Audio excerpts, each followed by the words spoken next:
afternoon. This meeting of the Virginia Beach City Public School Board is now in session. We are in workshop format. We have two workshops, well, three if we count very, very brief admin matters in the front end. And we have a closed session, which I seriously doubt will fit because we only gave ourselves an hour for two and a half workshops. So, but if we will just shift to 113 right after the meeting. It's not going to be a long meeting tonight anyway. So, admin wise, school adoptions were completed. You should have gotten your assignments. If you haven't, either look or check with Diane.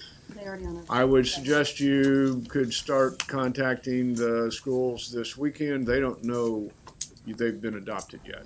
She's already loaded it to our SharePoint. Right. No, it's on SharePoint. Right. But that notification has not gone out to the schools. So, Okay. But it should be out by Friday, which nobody's working on Friday. So, maybe Monday. This is a sheet that was handed out last time. If you need another blank, this is the training conference sheet. If you haven't had a chance to go through it and indicate preliminary preferences, please do that today, tonight, or soon. Again, nothing critical, but it's just we're trying to create a plan, and obviously the better planning can be done better if we have things early on. Activities will start picking up, and again, if you're going to go someplace, please RSVP, and if you do, then please try to get there or let them know you're not coming. Sounds pretty basic, but we're not always perfect on that. Anybody have any general comments that we should do, or items you want to share with your colleagues? We should do the general stuff here rather than during formal committee reports. No. Carolyn Wright. Yes, sir. I had the pleasure last week of attending a few different summer activities within the division. There was a gifted workshop for parents of gifted, or actually this is for any parent because it covered if your child's already gifted or if your child is young and hasn't been identified yet. There were about 150 families who had registered. I understand that, the last one was at least 5 years or so ago. And I picked the two sessions that I felt would be the most, apropos to being as a school board member. One was identification. I know it's an issue that is near and dear to many of my colleagues. So I did take extensive notes on that, and you can feel free to follow up with me. I will say this, I left away I can summarize for you that we're really casting a very wide net right now to capture deserving children. And that, if I had to sum up the hour, that would be it. And the other was on the gifted cluster classes, and that was also very insightful, and there were two teachers who very well represented our division. What I thought was neat about the attendees themselves, some parents with two working parents and grandparents in their place. So it was a good mix and a good May I add to your gifted comments? please. That I was at an event where I happened to meet one of our folks and has a child in elementary school. And so you're always asking what things we'd like to hear more about. The parent had this concern regarding gifted and just the gifted resource teachers at the elementary level, this one happened to be, and not getting out the information for like the ODC gifted dance or the ODS, those kind of resources. And so I'm curious how we make sure all the parents get that at all the schools and what things, so just that's something, since she brought gifted up, I wanted to ask that question because this mom looked into it herself, and then other parents are like, well, how did you get your child into that? And so I'll give you more specifics later. Yeah, that'd be great. Thank you. And a book that was provided to every family who registered, and I was given one as well, I'll circulate it, but Mindset for Parents, Strategies to Encourage Growth Mindsets in Kids. So I'll circulate that. Another session I attended, it was 3 days, I believe, PBIS training, the positive, help me out with what that is, Dr. Spence. Positive behavioral interventions and supports. Interventions and support, that was the word. So this was an example of a summer training session for the for the teams representing the 6 elementary schools who are participating in this grant. And the one thing I want to share coming out of that was the outside agents who are in for this training, and this is all part of the grant, commented to me that it's remarkable the progress of these 6 schools in 1 year. And so, in my view, that reflects the level of support which starts at the top, and I thought that was a very telling statement. And the other thing is the Kempsville camp that was highly touted in the media. The pilot covered it. It's Inside Business, Southside Daily. This was a 4-day camp last week for incoming female freshmen to the new Kempsville Entrepreneurial Academy. And it's a Cox graduate, a woman, and I want to be sure I get her name right, because Angela Reddix, and she's founder of Envision, Lead, Grow, a program designed to train girls to become future business leaders. And she approached the school on the program, and Ms. Timlin took her up on it, and these 20 young ladies, I understand no girls were turned away, so whether others were on vacation or whatever. And so I was in on the first day where they were working on their vision. I understand by Friday they were doing presentations, and there was going to be a $500 reward. I was out of town. But just it's so exciting, and just to let the girls know they can be part of what this program will become. So it was a very good atmosphere. So thank you. Anybody else have anything? Well, I announced this. If anybody dropped their charger on the way in? Did you? Is it yours? Okay, good. Piggybacking on Carolyn's second item about I did send out to all of you an article that I found on restorative justice, which is basically what she was talking in terms of the disciplinary changes that were. And if you haven't silenced your phone, please do so. $1 to the Um, Education Foundation. I highly recommend it. I mean, Jar. it cites half a dozen examples around the country where it's been tried and been extremely successful. And it really meant a lot to me to read that, and having heard the rollout and the plans for this year that we'll be doing. So. Well, you reminded me of one was a postscript, good if I read. may. One thing I came away from with that was parsing the data as nuanced with behavior as we do with academic data. I mean, it was down to what time of day or in what months of the year in terms of referrals to the office staff. So, it is very data driven as well. All right, with that, Dr. Spence, a new way of getting into our buildings. A new way of getting into our buildings, and more than just getting into our buildings, really knowing who's in our buildings and where they are and what their purpose is. And Eileen is going to talk to you about this new Raptor visitor management system. So Eileen? Thank you. Those of you who've been on the board or in the division for a while may recognize the name Raptor. We piloted the program back in 2011. We're going to talk about that a little bit. We're going to talk about how the system is used, what the implications are for families, visitors to the buildings, and then also a module that it has for tracking our volunteers and getting an accurate count of our volunteer hours and who's in our school supporting our classrooms. So what is the visitor management system? It's a web-based application that's accessed at our school security desks or at the front desk when you come in from the main doors. It allows for an instant screening of all visitors against a national and state sex offender registry, and is currently used at about 14,000 schools, K-12 schools nationwide, and 500 within Virginia, and this is before our launch, so they will be able to up their number to 586 after September 1st. As I said, we piloted Raptor at 3 schools in 2011, including Birdneck Elementary, Larkspur, and Princess Anne High School. The community feedback at the time was mixed, and when I say that, I need to qualify. Overwhelmingly, it was positive. The detractors said that they were concerned about the expense at the time of, following the recession, and was that the right priority for the school division at the time. There were also a small number of parents who said they didn't feel like they should have to scan their ID and that it was an invasion of their privacy. But since 2011, we've seen more and more different organizations using technology like this, and so some of the overall societal perceptions, according to Raptor, have changed. For example, if you go to Centera Princess Anne down the street to visit a patient, they scan your ID and they print you a name badge. Yes. If you go to the naval base and you don't have a military ID and you're there for a meeting, they scan your ID and you're allowed onto base with a pass. So all in all, this at the time in 2011 was more of an emerging technology. It's more accepted universally now.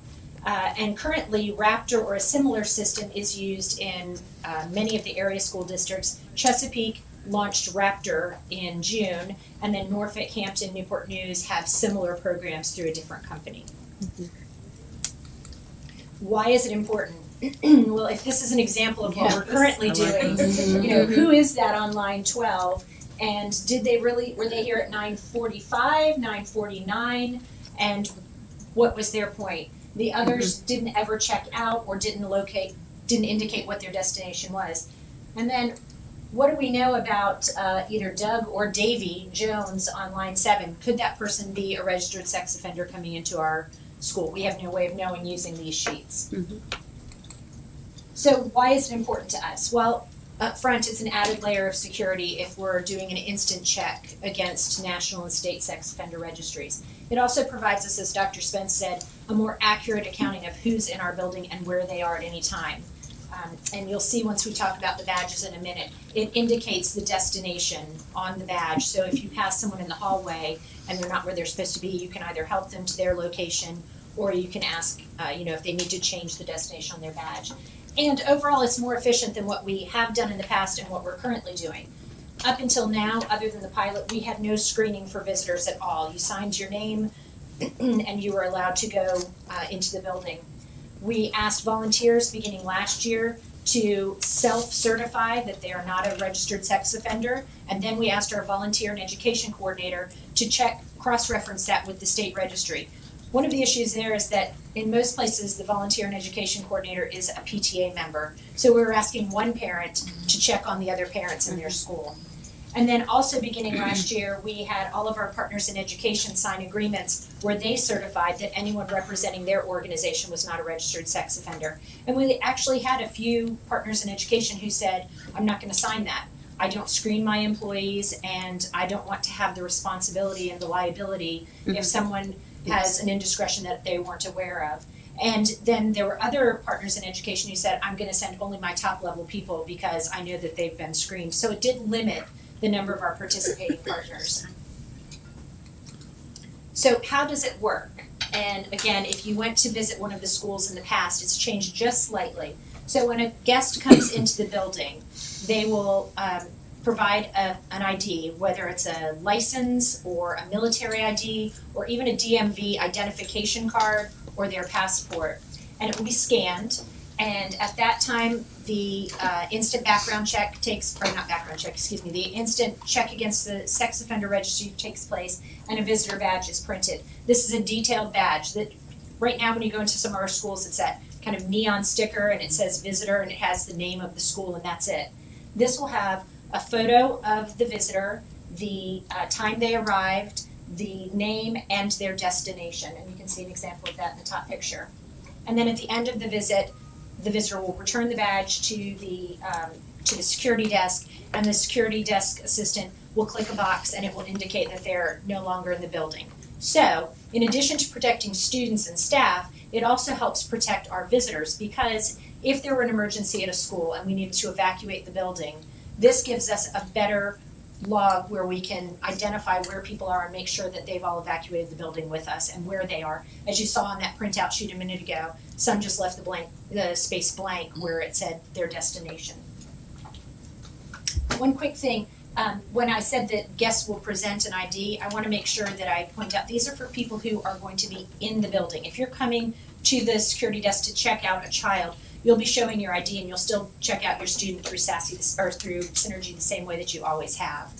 This is for folks who are going to come past the front desk. So what if there's a problem? What if someone comes in and they don't have an ID? So there is an opportunity for the administrator at each building to say, yes, please manually enter this person into the system so that we can print a badge and we know that they're here, and they'll still be recorded on the log of visitors, but they don't have to have their ID scanned. Because that kind of defeats the purpose of the system if you do it again and again, we're going to ask administrators to make that exception once for each visitor and remind them of the need to bring their ID with them. That doesn't mean, if you don't have an ID, that doesn't mean that you can't conduct business in the school. It just means that we would ask the administrative team to have you come to the office, have the guests come to the office and conduct your business there, or in a conference room if you have a meeting scheduled with a teacher. So another potential problem is, what if there's an alert at the time the ID is scanned? What do you do? Well, when there is an alert, it will come up on the screen at the security desk, and it will include the photo of the person whose ID you scanned from their ID alongside a photo from the sex offender registry. So the first thing is that visualization and the check, does this look like the same person? At the same time, it will send an email to the administrator designated at the building that says, please come to the security desk, we've had an alert. And it also can be set up to contact the Office of Safety and Loss Control. So the administrator would handle this in much the same way they handle if there's a problem at the security desk now. And I did an informal survey of some of the principals last week, and they said, oh, well, usually when that happens, I just ask them to join me in my office. We find their child, if that's the purpose, or I walk with them, or someone on my staff walks with them to get the work done that they need done while they're in the building. Simultaneously, Raptor is receiving an alert that says in each schools there's been a flag, and they are contacting folks who help maintain those sex offender registries and trying to track down, is that in fact the same person that we have scanned. And a quick note about the 2011 pilot. During that time we had, I believe it was 5 flags, and 2 were valid. It was pizza delivery folk who left the pizza at the front desk and then were asked to leave. So there weren't any parents who were stopped. And there were 3 that came up as a false positive, but they were quickly dismissed because of the photos not matching, and they were resolved quickly. And Raptor said that since 2011, their technology has improved and their interface with the National Sex Offender Registry has improved, so they're seeing fewer false positives. Part of this system also has an integrated volunteer management system, and this means that when someone comes in, if they're a visitor and they scan their ID, they can tell the security assistant at that time, I'm here to volunteer in Ms. McLeod's room. And they can click a box right there and it will log them in as a volunteer. And then when Ms. McLeod leaves, they click the same box and it will register that she was in for an hour and a half, or that someone was in Ms. McLeod's class for an hour and a half, and what their destination was. So it helps us keep an accurate record of who are the community members who are supporting our schools, and it also allows us to more accurately report back to our community the services that they're providing and to share our thanks with them.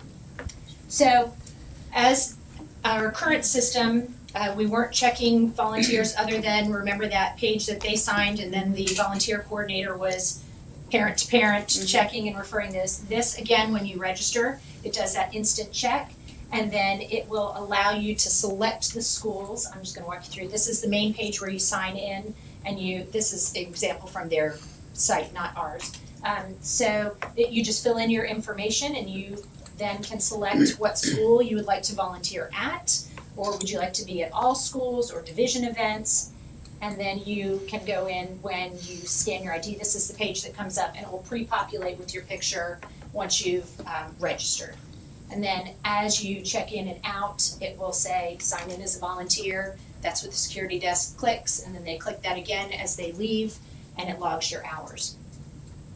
So how will parents, and yes ma'am? Quick question. So is the picture from one of the picture ID cards? It is. And that's a good question. When the photo appears and the information appears, one of the questions you may have is what happens to that data that's scanned from the ID, and can someone at the school access that information again? And the answer is no.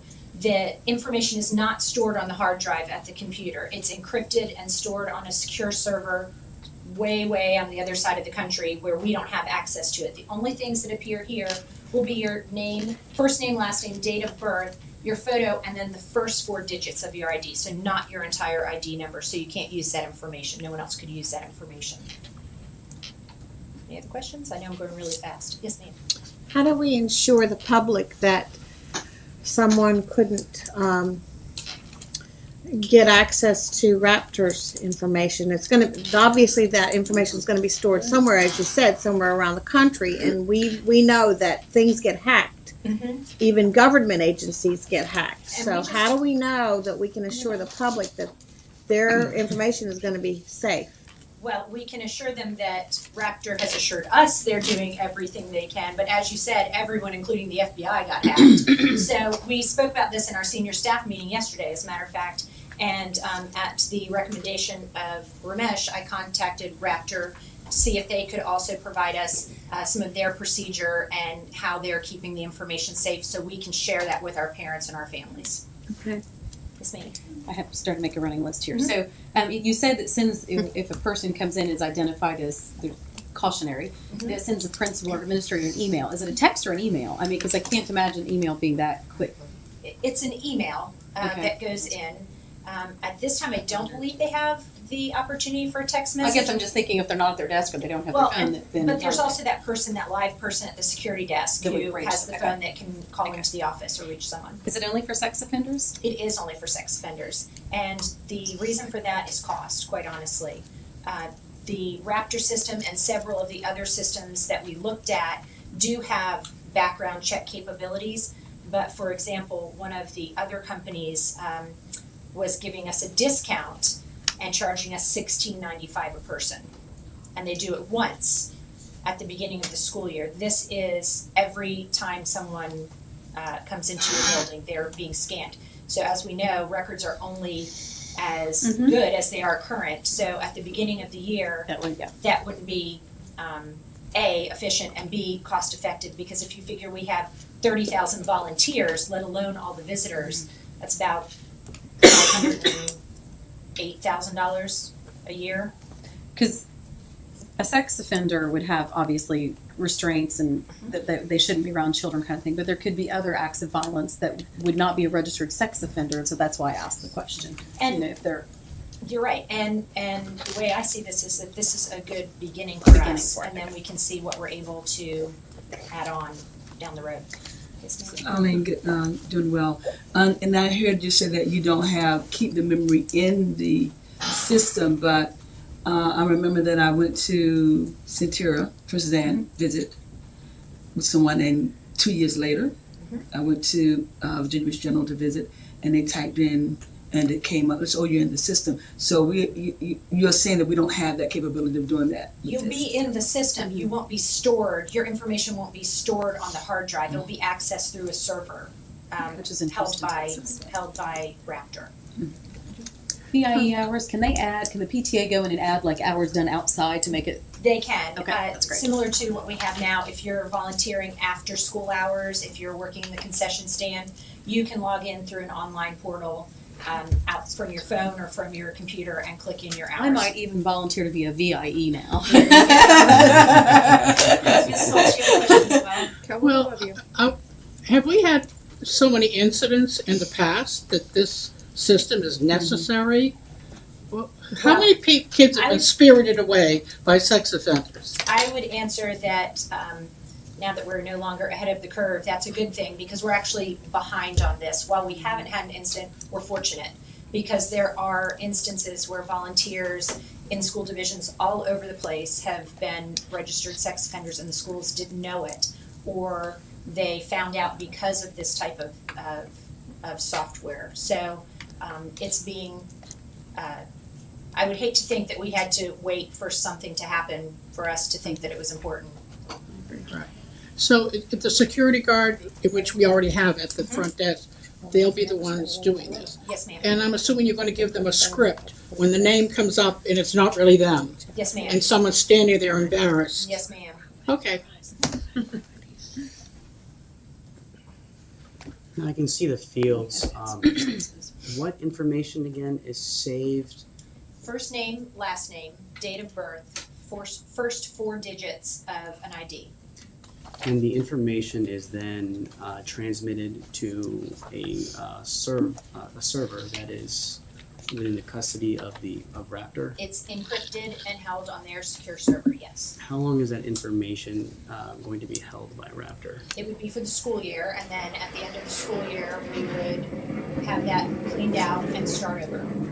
By you mean we, but it would be Raptor. It would be Raptor. Okay. Now, during the course of that school year, do we have protections from disseminating information to any third parties? They do not, and that's part of their agreement, is that they do not share their information. Thanks.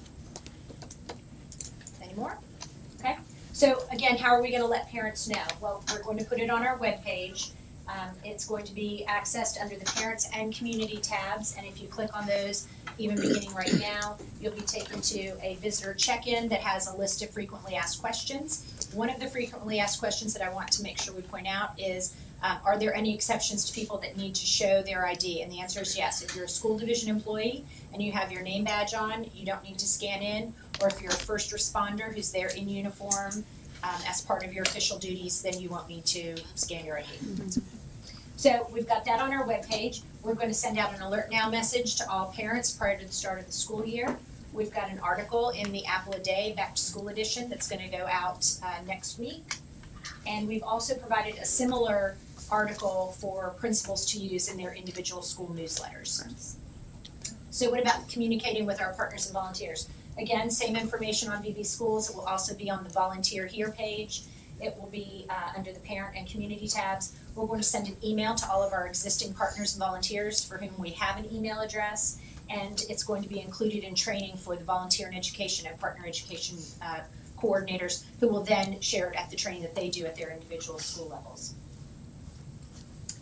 That's the overview. Do we have any more questions?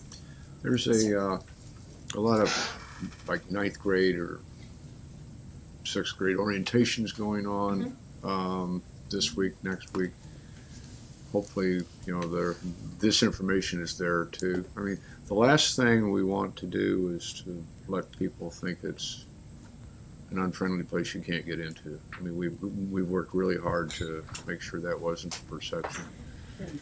I agree. And that's And why yeah, But and, even and, without this, you yeah, did that. right, potentially and happen, but along with we Dottie, did. in Dottie's concerns here, we've been lucky, but I think we've all heard from folks who share serious concerns about their children's Yep. well-being, who have said, "Why don't you?" And so I guess this is our response. we hear it most to from that. volunteers who are coming from other places, and they say, I can't believe you don't. Right. The hours that this is in effect, it's from the beginning of the school day until when? Until the main offices close, or in some instances at, I believe some of the middle schools in particular, they have a security assistant who stays through activities. So as long as there's someone at the security desk, you have the opportunity to log your hours. You're required to have your ID scanned during school hours. Right. I'm not.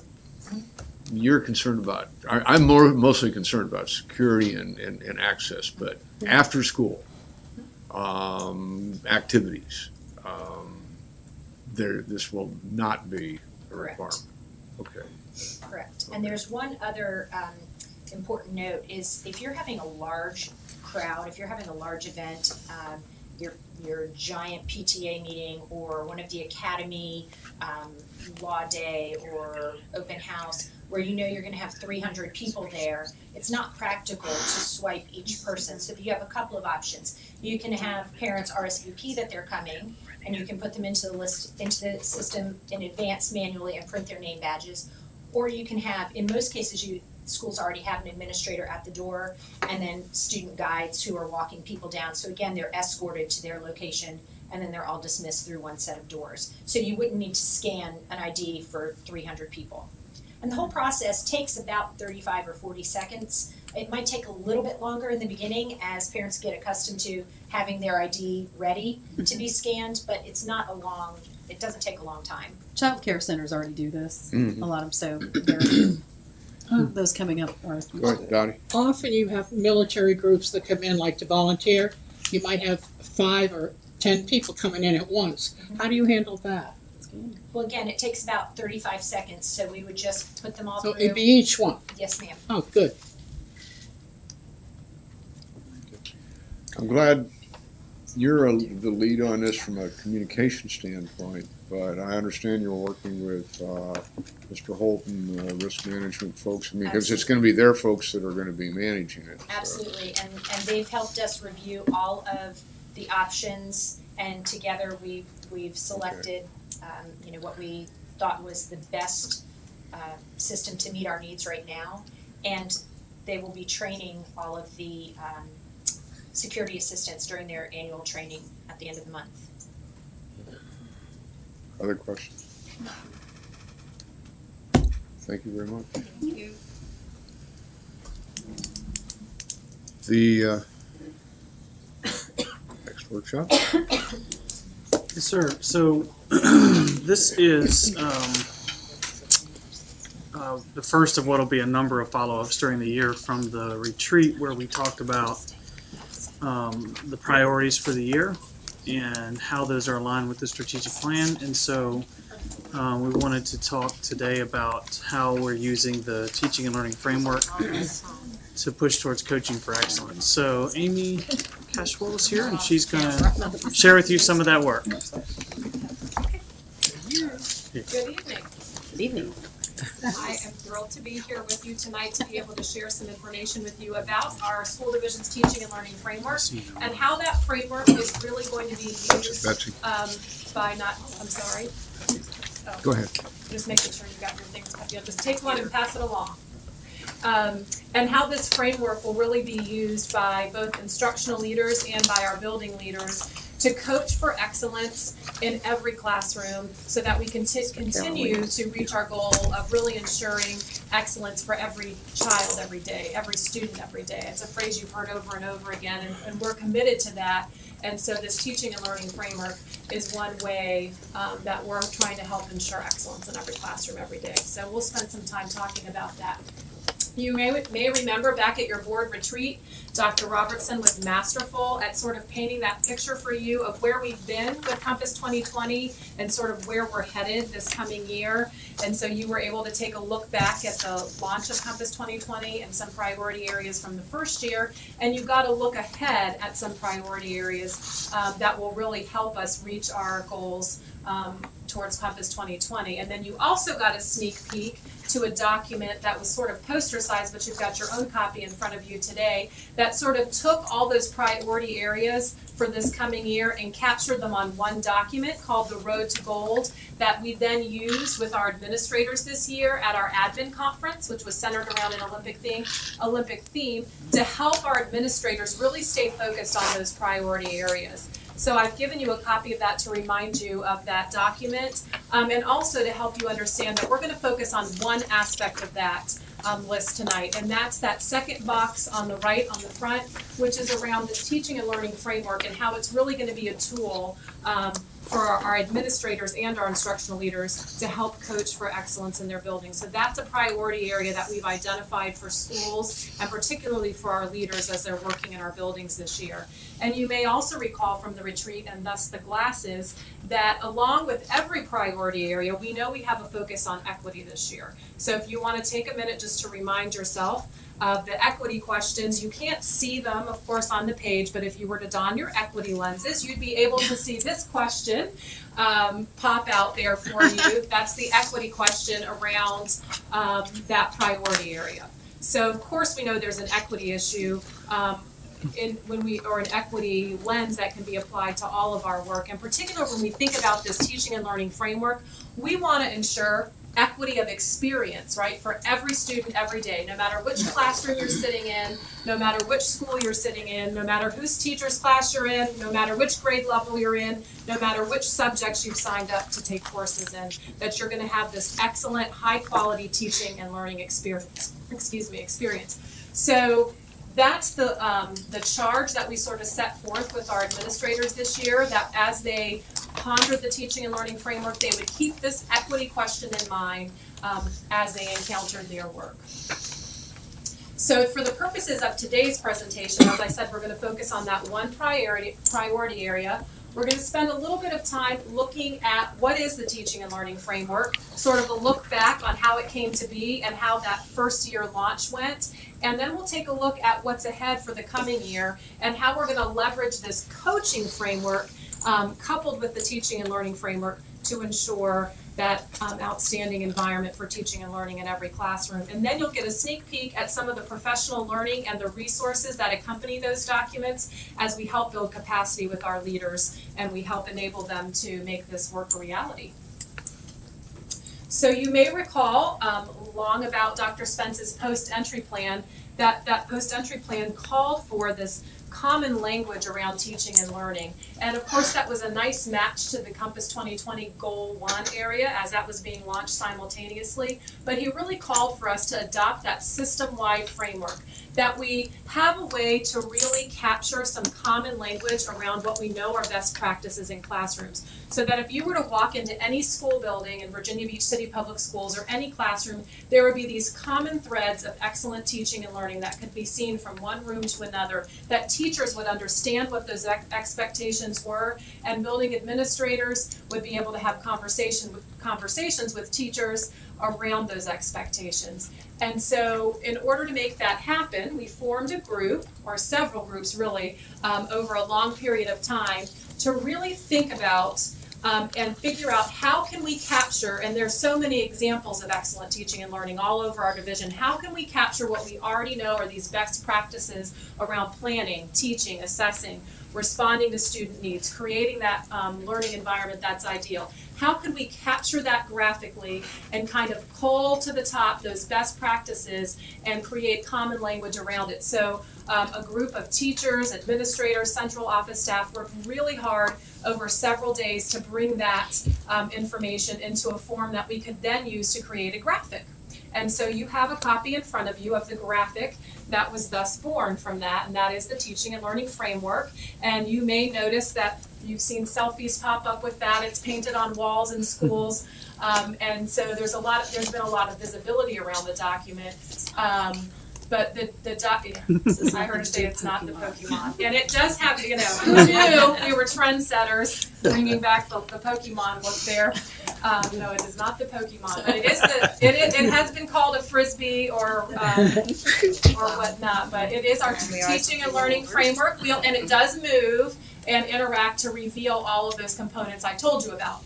So the good news is that not only do you see it appear in selfies and you've seen it painted on walls and talked about a lot, it's really done exactly what we wanted it to do. You're beginning to hear across buildings common language around the framework and what's expected. Our professional learning program has been carefully aligned to make sure that when we're providing professional development for teachers, we're specifically calling out which areas of the framework the learning supports. And you may recall from last year that we spent a lot of time on learning environment, and if you look at your framework wheel, that centerpiece at the heart of what we believe about teaching and learning is the student, right? And so we spent a lot of time with teachers last year on that very important concept of meeting student needs and on the learning environment. And then we'll continue our work with the teaching and learning framework to help build capacity around all areas. And of course, you did see that storyboard during that presentation I've referenced, where Dr. Robertson again gave you that look back at where we had been in year one. And you might recall, if you remember on the storyboard right there, it looks like we're beached, but we're not. We made progress, I promise, even though we're kind of on a rock or something there. We did launch off last year, at the beginning of the school year at our administrative conference, this was launched and really, as I said, came to life in our buildings all year. So one thing we did at the administrators conference this year was a very unscientific poll of our administrators and their leadership teams to see kind of where they were with the first year implementation. Were they still kind of at selfie status? Teachers thought it was neat, it was cute, they were posing for pictures of it, they had t-shirts made with it on the back. Or are they at a point where teachers kind of know the components? They know the general components of what's expected of high quality teaching and learning, but they probably couldn't dig deep into the content.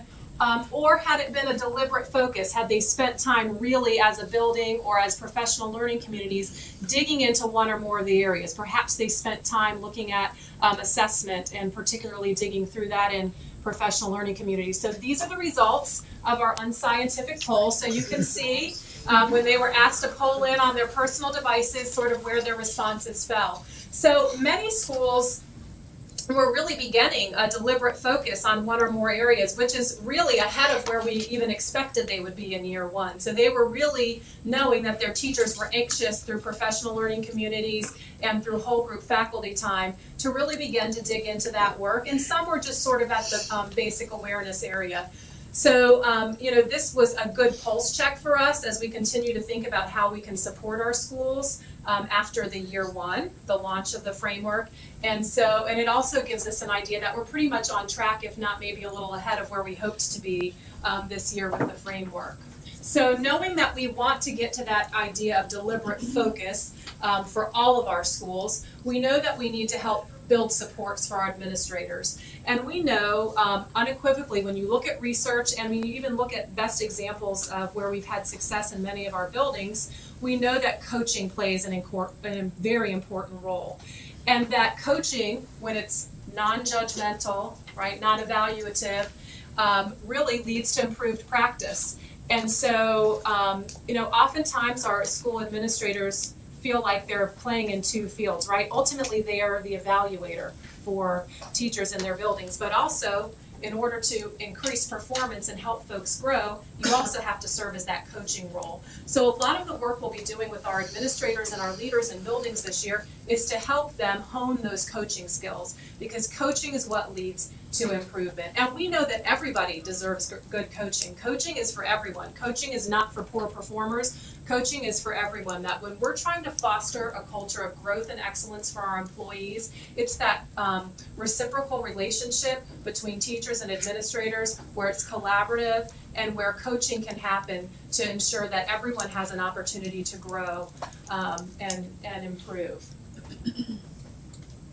So again, I reminded you earlier that, that ultimate goal of every student every day, that's what we're aiming for. Every classroom you walk in, no matter where you are, it's that equity issue at the heart of the work that we do. So we really called on administrators to think about coaching when we were at the administrators conference, and to think about coaching in two ways. Think about coaching not only in the individual interactions you have with individuals in your building, but about setting up that whole school climate that fosters collaborative professional learning and fosters an environment where folks understand how coaching is really a path towards improved performance.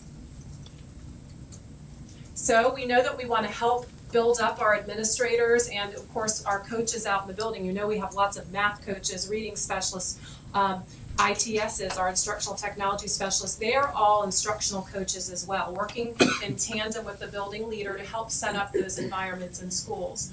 So we really wanted to do something similar to what we had done with the teaching and learning framework, and that was create common language around coaching, right? So if coaching is something we're expecting our staff to engage in, particularly our building administrators, how could we help create a framework for them that would allow them, A, to understand that unified vision around coaching, to make visible and transparent the amazing coaching that's happening in our buildings every day. We have, again, as I mentioned, a number of resource staff who are actively instructional coaches in our buildings, and we wanted to be able to capture and honor that good work and be able to really curate resources and materials so that everyone could draw upon those as we move towards coaching as a way to bring the teaching and learning framework to life. So you have in front of you, and I hate to hand out paper copies, I'm going to show you some electronic resources, but I thought you just might want this to glance at. The last sheet you have in front of you kind of captures the essence of some of the coaching framework. While we don't have a coaching wheel, we do have a really robust online coaching framework site that links to our teaching and learning site, which I'm going to show you in a minute. But it really outlines this philosophy of coaching in Virginia Beach City Public Schools. And, you know, one hallmark of that philosophy is that Virginia Beach City Public Schools is committed to coaching as an approach to professional learning that's collaborative, that's job embedded, and really supports that culture of growth and excellence in our schools, and that there are these guiding principles that are outlined for our schools, that we know that effective coaches operate on a certain set of principles, and effective coaching looks a particular way in schools. And then we were able to really work with our staff on how this cycle of coaching action supports that work. So you kind of have a snapshot of that coaching philosophy and really Virginia Beach City Public Schools' commitment to that work. So after going through the coaching philosophy with our teams at the admin conference, again, unscientific poll, but we asked them to kind of weigh in on to what would they commit to as building leaders and as instructional leaders in their building to ensure that quality coaching was going on, to ensure that they were staying true to our philosophy, and what coaching actions could they engage in right away when they return to their buildings this fall. And I thought this was a great way to visually capture their responses. And you can see at the center of that our building leaders and instructional leaders knew that feedback, that descriptive quality feedback in a timely manner, which we know about good coaching would be integral to their practice, that they needed to build trust with their faculty. And you'll remember that graphic I showed you earlier. It wasn't just about individuals, but about that collective coaching that happens in a building, setting up that environment that really fosters that continuous improvement. That they would need to model and support and listen and build relationships. And so I think this really showed that our building leaders are committed to this work, as we are as a school division, and that they're understanding how to leverage these key coaching actions in order to coach for excellence with the teaching and learning framework. But of course, even though clearly we can see they're on the right path and they certainly know where to start, we wanted to be able to give them robust resources. So one thing I want to show you now are some of the resources that we have available for our staff. Sorry, this is new here. So our teaching and learning framework has two faces, well, really three. One is the wheel you've got in front of you. The other is it lives electronically on our SharePoint site, our internal SharePoint site. And you can think of that as a college library or a school library that's just mountainous with resources. You can go into that internal site and click on that wheel in any area and see lists and lists of resources that help support the work, that help support teaching, assessing, responding. And then we also have a public face to our teaching and learning framework, because we know that supports the work of Compass 2020 and is particularly aligned to Goal 1. So when you go to our main website, you can see right under Charting the Course and Compass to 2020 that the teaching and learning framework also lives here. And so I'm showing you the public view because particularly for your role in the public and working with constituents, I thought you would really appreciate this view and probably be able to leverage this more frequently than you would the internal look, which is similar. But as I said, has all the a lot more material behind it. So of course there's the wheel here, and it is interactive in that if you click on any area of the wheel, you can see that hyperlinked in our documents. So for example, if I'm a teacher or anyone looking at this and I wanted more material to tell me about gradual release, what does that really mean? I could click on this, that would take me to information about gradual release. If I was really focused on learning environment, this would come up. And not only does it list out what you can see on the hard copy wheel are those hallmarks of a learning environment that we expect in every classroom every day. There's a video here that Dr. Spence did for us that really outlines his expectations around the learning environment. But it's just rich with resources. But what I'm really proud to be able to share with you today is this Teaching and Learning Framework video library series. So we sent an all-call out to our schools last year once we had launched the framework and folks were familiar with it, and we asked our building administrators and lead teachers to think of excellent examples in their school of work that reflects any aspect of the teaching and learning framework. And so we were thrilled that we had all kinds of teachers nominated from every school across the division, from all kinds of grade levels, subject areas.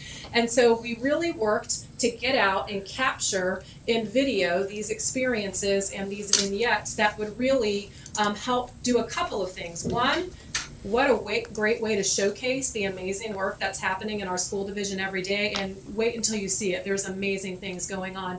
But also, when I told you that we wanted to use this framework as a coaching tool, when you're a coach or a teacher, it often helps to be able to show the person you're coaching a model or an exemplar. We would do that for students, right? Often an anchor paper or something that helps them know what they're aiming for. So this is also a resource that we want folks to leverage when they're coaching and working with teachers. So I'm going to show you one video, and there are many here, and we're continuing to build this, by the way. This is really just our first stab at it, because it's a lot of time out videoing and putting together. We had some amazing teachers nominated, and school sort of ended before we got to everybody. So we're looking forward to the fall so we can kick off our video framework project again. But I'm going to show you one video that's very much aligned to the learning environment. So remember, I told you the center of the wheel is kind of where we started with teachers this year. And here's an example for you of a video new to the series that focuses on one aspect of the learning environment.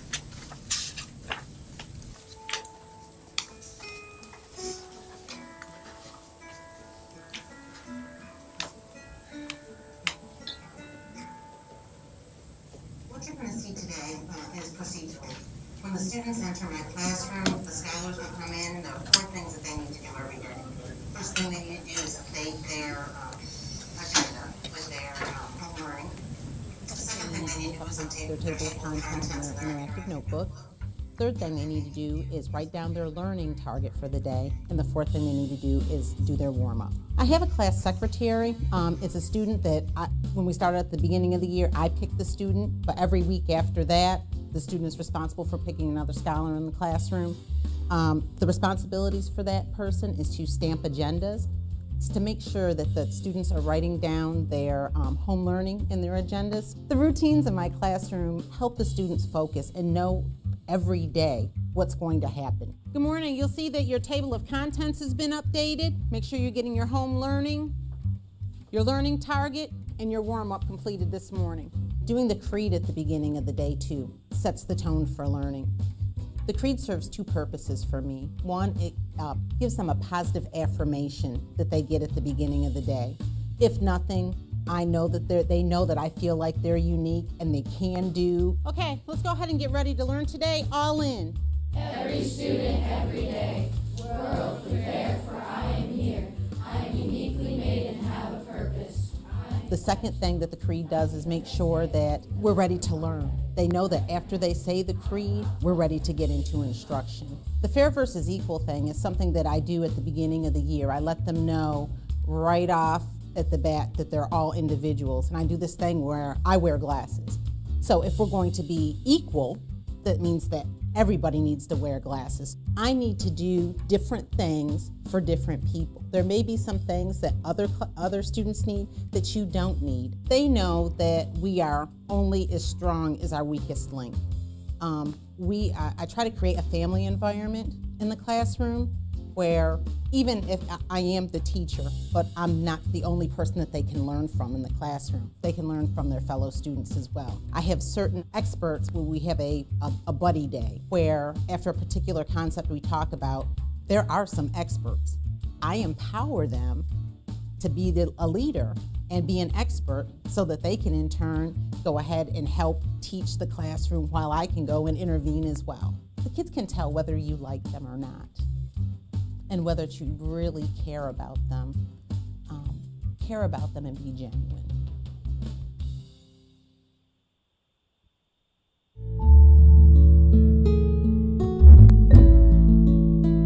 Lots and lots of videos here, show you today, because I also thought it was neat that it tied in with our equity focus, and I thought that was certainly something that made it valuable. But there are many. We have Renaissance Academy, we have art teachers, we have elementary teachers, middle school teachers, high school teachers. So hopefully everyone can see themselves somewhere in this video series. And what we really thought would be helpful is to come up with some guiding questions around each video. So for every video in the series, we've provided, again, these resources for our administrators and our teacher leaders as they're coaching and working with their whole faculty, or maybe even one teacher at a time, a list of questions to ponder and think about as they hone their practice around the various elements that are explored in the video series. So that's one of lots and lots of resources that were carefully put together by teams of really talented individuals from Professional Growth and Innovation Office, as well as Teaching and Learning, to really support our coaches, not only our subject area coaches, but thinking of our building leaders as that instructional coach in the building. And so certainly we'll continue to work with our principals on helping support their work throughout the year using these resources strategically with them. So if you'll pardon the metaphor for just one short moment, we did ask the administrators at the end of the conference, which was Olympic themed, to sort of imagine as they got back into the stadium or back into game day right in their buildings, that they did the following things this year to really support that work priority around the framework, that they continue to promote the teaching and learning framework, make sure that there's that alignment, that common language, that clear set of expectations for teachers, and to consider that coaching piece and how they can leverage their role as a coach in the building to really help drive that framework into practice in every classroom. And then we ask them to really access and use and dig into the resources that are provided for them. So we feel like we've really set them up on the road to gold, so to speak, with our resources, and we'll continue to partner with them throughout the year.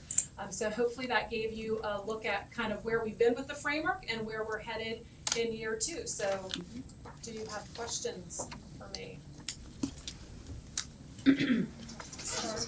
Ms. Taylor? This is not a question, but I would like to compliment you all on coming up with a common language. I mean, I heard for too many years from different groups of people, they tell us to do one thing, somebody else tells us to do something else, and I like the concentrated effort that you've made to have a common language and a clear focus. And setting out the goals like this, I think we really have a much better chance of success because everyone knows where we're going, and they have the resources to do it with. So kudos to your whole group. Ms. Wright? So I guess a comment and a question, yes, but of course I'd like, all of us here would like to hope, and I think are pretty confident that a lot of this has already been going on, but for those teachers it helps the deliberate focus, or capsulize and put it in some context. So related to that, in terms of teacher performance reviews, is there any tweaking that's necessary with this, or? Regarding the actual formal evaluation, well, our teacher evaluation process is one that's meant to really foster the idea of growth. So teachers have both formative options that they're completing, so they're picking out their own goal areas that they want to grow in. Administrators are help guiding that, and that happens all the time, even when they're not getting a summative, or what I'm thinking you're imagining is a final review, and that's based off the state indicators that are required for teacher evaluation, but is very much aligned to our framework when you look at that. And so actually one of the documents the team of teachers and administrators used when they were looking at how do we capture in a framework sort of these basic expectations, they also referenced the teacher evaluation system and the accompanying rubrics and said, all of these are things that are very much common to what strong practice is. So I think they are very much aligned. There's nothing here that's not addressed there, and vice versa. So I don't know if that answers your question. Anybody else? That was my question. So. Okay, okay, good. All right, we are wrapped up on the workshops. We will go closed after the formal meeting. Plan on 1:13 for that. We will go into recess and reconvene in the boardroom at 6 o'clock sharp for the formal meeting.